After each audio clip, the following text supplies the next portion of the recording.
दुनिया में इस समय 4 बड़े धर्म हैं। ईसाई धर्म, इस्लाम, हिंदू धर्म और बौद्ध धर्म। दुनिया की कुल आबादी में ईसाई धर्म को मानने वालों की संख्या 31% है।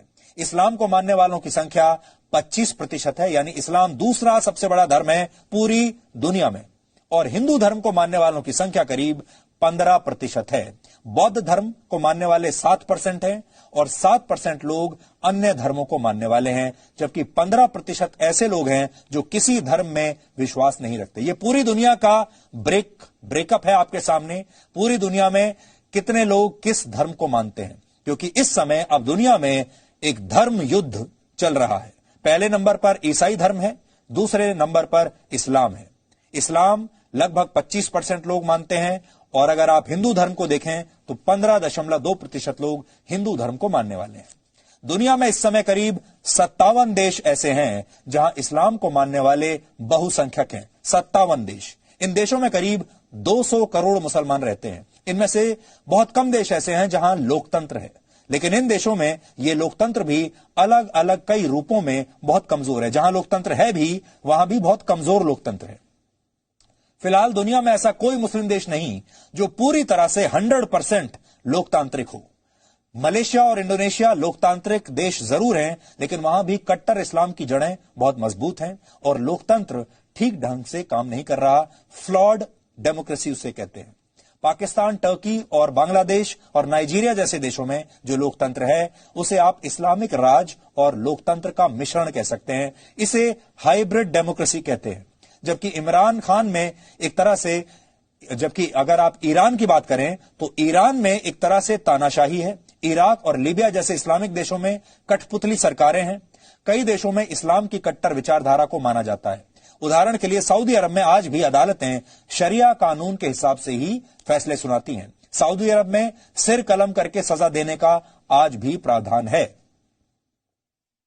तो ये इस्लाम की दुनिया है, इस्लामिक वर्ल्ड जिसे आप कहते हैं, जो लगभग 57 देशों में है इस समय पूरी दुनिया में। और वहां किस तरह का लोकतंत्र है, किस तरह का शासन है और क्या विचारधारा है, ये आपको बताया। ये एक अलग दुनिया है जो पूरी दुनिया से अलग है, कटी हुई है।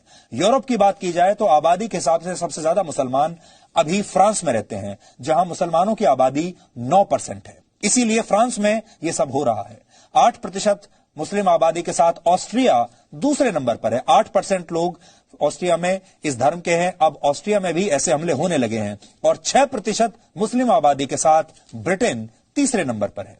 लेकिन यूरोप में मुसलमानों की आबादी तेजी से पिछले कुछ वर्षों के दौरान ही बढ़ी है। इसके पीछे 2 बड़े कारण हैं। पहला है मुसलमानों के बीच ज्यादा जन्म दर और दूसरा है पलायन। 2010 से 2016 के बीच 6 साल में यूरोप की मुस्लिम आबादी में करीब 29 लाख का इजाफा हुआ है। और ये जन्म से होने वाली वृद्धि है, क्योंकि मुस्लिम परिवार ज्यादा बड़े होते हैं, वहां जन्म दर ज्यादा होती है, ज्यादा सदस्य होते हैं, ज्यादा बच्चे पैदा होते हैं, इसलिए इनकी आबादी तेजी से बढ़ती है। आंकड़ों के मुताबिक यूरोप में मुसलमानों की जन्म दर उनकी मृत्यु दर से ज्यादा है। इसी अवधि के दौरान यूरोप में गैर मुसलमानों की जनसंख्या 16 लाख कम हो गई। यानी मुस्लिम जो आबादी है वो तो लगातार तेजी से बढ़ रही है, 29 लाख बढ़ गए, और जो गैर मुस्लिम आबादी है वो कम हो रही है, वो 16 लाख कम हो गई। 2010 से और 2016 के बीच 6 साल में पलायन करके यूरोप आने वाले मुसलमानों की संख्या 34 लाख से ज्यादा थी, जबकि इस दौरान सिर्फ 12 लाख गैर मुसलमानों ने अपने देशों से यूरोप के देशों में पलायन किया। इस दौरान धर्मांतरण करने वाले गैर मुसलमानों और मुसलमानों की संख्या लगभग 1,60,000 थी। यूरोप के इन देशों में मुसलमानों को कट्टरपंथी 3 तरीकों से बनाया जाता है। कट्टरपंथी बनाने के 3 बड़े तरीके। पहला, इसके तहत यूनिवर्सिटीज में कट्टरपंथी विचारधारा को मानने वाले लोगों को उनके समूह बनाए जाते हैं और फिर ये लोग छात्रों के बीच अपनी विचारधारा को फैलाते हैं, यानी कॉलेज से ही इन्हें कट्टरपंथ की तरफ धकेल दिया जाता है। दूसरे तरीके में छात्रों को स्कॉलरशिप का लालच दिया जाता है। इस्लामिक कट्टरपंथी इन छात्रों की पढ़ाई का खर्चा उठाने का वादा करते हैं, फिर इन्हें स्थानीय मदरसों और समुदायों में इस्लाम पढ़ाने के लिए भेजा जाता है और धीरे धीरे यही शिक्षा कट्टरपंथ की ट्रेनिंग में बदल जाती है। तीसरे तरीके में एनजीओज की मदद ली जाती है। इन एनजीओज को जो फंडिंग मिलती है उसका इस्तेमाल दूसरे धर्मों के खिलाफ नफरत फैलाने के लिए किया जाता है। इसलिए बहुत सारी एनजीओ से भी आपको सावधान रहना है। और यह कारण है कि यूरोप में अब इतना जबरदस्त तरीके से कट्टरपंथ फैल रहा है। ऐसा नहीं है कि यूरोप के देश आतंकवाद को रोकने की कोशिश नहीं कर रहे, लेकिन इसे रोकने की कोशिशें अक्सर असफल रहती हैं। एक रिसर्च के मुताबिक वर्ष 2001 में यूरोप में आतंकवाद की 4 घटनाओं को अंजाम देने की कोशिश हुई थी, सिर्फ 4, लेकिन इसमें से आतंकवादियों को एक में ही सफलता मिली। लेकिन 2015 में 4 आतंकवादी घटनाओं को अंजाम दिया गया, जबकि 16 कोशिशों को असफल किया गया। 2016 में आतंकवाद की 10 घटनाएं हुई, जबकि 20 कोशिशों को नाकाम किया गया। 2017 में करीब 15 आतंकवादी हमले हुए और 19 कोशिशों को असफल किया गया। 2018 में 6 आतंकवादी हमले हो चुके हैं और 12 को समय रहते रोक लिया गया। यानी अगर आप देखेंगे इस पूरे नक्शे पर, बड़ी स्क्रीन पर अगर आप देखें तो आप देखेंगे कि 2000 में जो हमले थे, आतंकवादी हमले, वो बहुत कम थे यूरोप में, और 2015 के बाद से 2016, 17 और 18 में ये हमले अचानक से बढ़ गए। जैसे जैसे कट्टरपंथ इस्लाम बढ़ रहा है, जैसे जैसे कट्टरपंथी पॉपुलेशन वहां पर बढ़ रही है, वैसे वैसे आतंकवादी हमले भी यूरोप में बढ़ते जा रहे हैं। और यह सब इसलिए हुआ क्योंकि यूरोप के इन देशों ने दिल खोलकर शरणार्थियों को अपने देशों में जगह दी है, दिल खोलकर इन्हें स्वीकार किया है और अपने आप को पूरी दुनिया के सामने सेकुलर दिखाने की कोशिश की है। शरणार्थियों के लिए दरवाजे खोलने का नतीजा क्या होता है, यह आज ऑस्ट्रिया के लोगों ने देख लिया। लेकिन यूरोप के ही एक और देश पोलैंड ने कट्टरपंथियों को रोकने के लिए जो किया, वो आज पूरी दुनिया के लिए एक सबक है। अब समझिए ऑस्ट्रिया और पोलैंड में क्या फर्क है। ये दोनों बिल्कुल अलग अलग मॉडल हैं, एक दूसरे के बिल्कुल विपरीत। ऑस्ट्रिया में क्या हुआ आपने देख लिया, फ्रांस में क्या हुआ आपने देख लिया, जर्मनी में क्या हुआ आपने देख लिया। ऑस्ट्रिया की आबादी 90 लाख है, छोटा सा देश है, जबकि पोलैंड की आबादी 3 करोड़ 70 लाख है।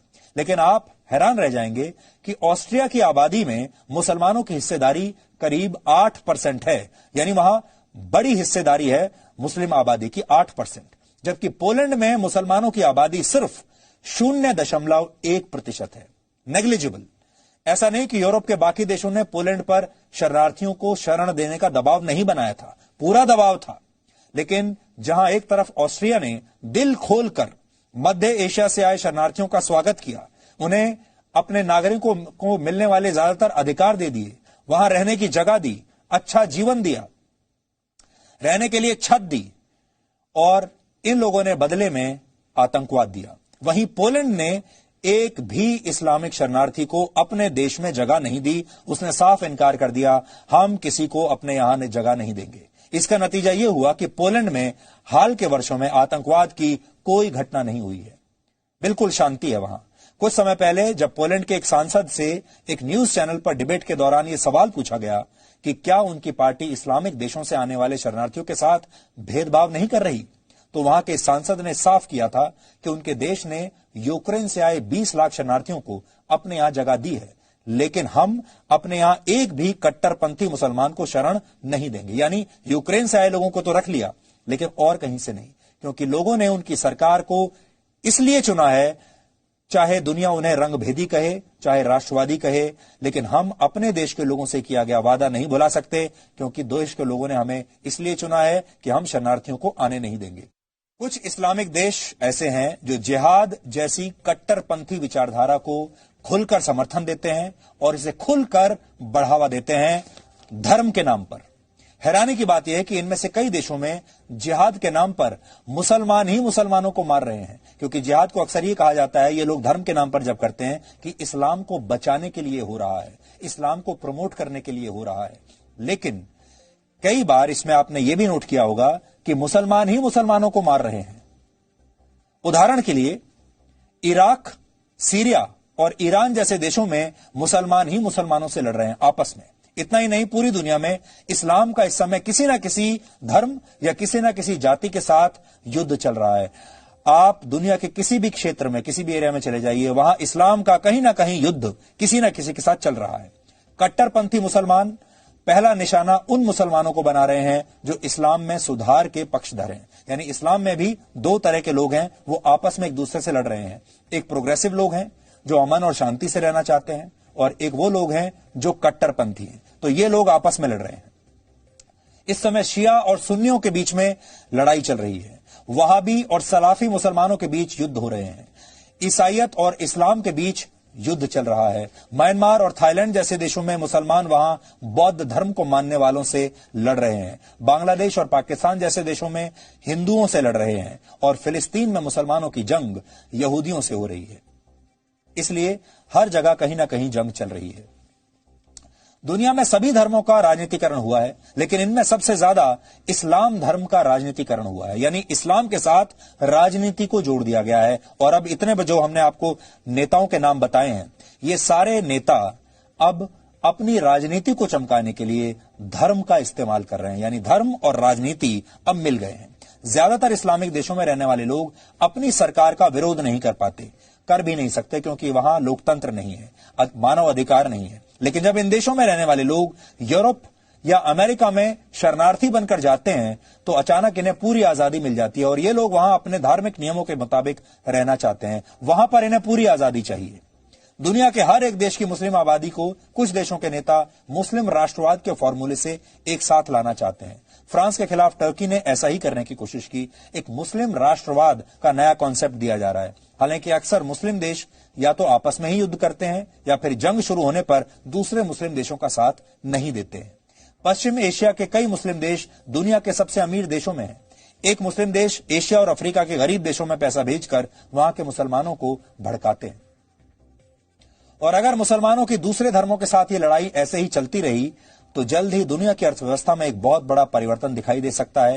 यानी एक नया वर्ल्ड ऑर्डर शुरू हो सकता है, क्योंकि अब यह लड़ाई दो मोर्चों पर लड़ी जा रही है। एक तरफ मुसलमान और गैर मुस्लिम है, दूसरी तरफ सुधारवादी मुस्लिम और कट्टरपंथी मुस्लिम आपस में लड़ रहे हैं। लेकिन मुस्लिम देशों में सुधारवादी मुसलमानों की राह आसान नहीं है, क्योंकि ज्यादातर इस्लामिक देशों में कट्टरपंथ का विरोध करने वालों को या तो मौत की सजा दी जाती है, जीवन भर के लिए जेल में डाल दिया जाता है, या फिर उन्हें देश छोड़कर भागना पड़ता है। ये कट्टरपंथी चाहें तो हिंदू धर्म से सबक ले सकते हैं, सीख ले सकते हैं। आपको याद होगा, हर सोसाइटी और हर धर्म जब अपने आप में कोर्स करेक्शन करता है, अपने आप में सुधार करता है, तो वहां उस धर्म को मानने वाले जो लोग हैं वो धीरे धीरे उसे स्वीकार करते हैं। जैसे उदाहरण के तौर पर हिंदू धर्म में बाल विवाह, सती प्रथा, दहेज प्रथा जैसी गलत प्रथाएं वर्षों से, सदियों से चलती आ रही थी। और एक समय पर तो भारत में हिंदू विधवाओं को दोबारा विवाह की इजाजत तक नहीं थी, सब कुछ धर्म के नाम पर। जिन लोगों ने इन प्रथाओं का विरोध किया और इनका अंत किया, उन्हें हमारे यहां धर्म विरोधी नहीं बल्कि समाज सुधारक कहा गया। यह फर्क आज दुनिया के सभी लोगों को समझना चाहिए, क्योंकि जब किसी धर्म की कुरीतियों को मिटाया जाता है तो वो धर्म भ्रष्ट नहीं होता, बल्कि वो धर्म और ज्यादा परिपक्व और ज्यादा सौहार्दपूर्ण हो जाता है। लेकिन पूरी दुनिया के लिए ये अब वेकअप कॉल है। आप समझ लीजिए कि अलार्म बज रहा है। पूरी दुनिया को अपनी नींद से उठना होगा और अब नए तरीके से इस कट्टरपंथ के खिलाफ युद्ध शुरू करना ही पड़ेगा। फ्रांस जैसे देश अब जाग चुके हैं। मैक्रों सिर्फ 42 साल के हैं और उन्होंने पूरी दुनिया को बता दिया है कि एक अच्छे नेता को कैसे फैसले करने चाहिए। भारत को भी वैसा ही करना होगा। अगर भारत जैसे देश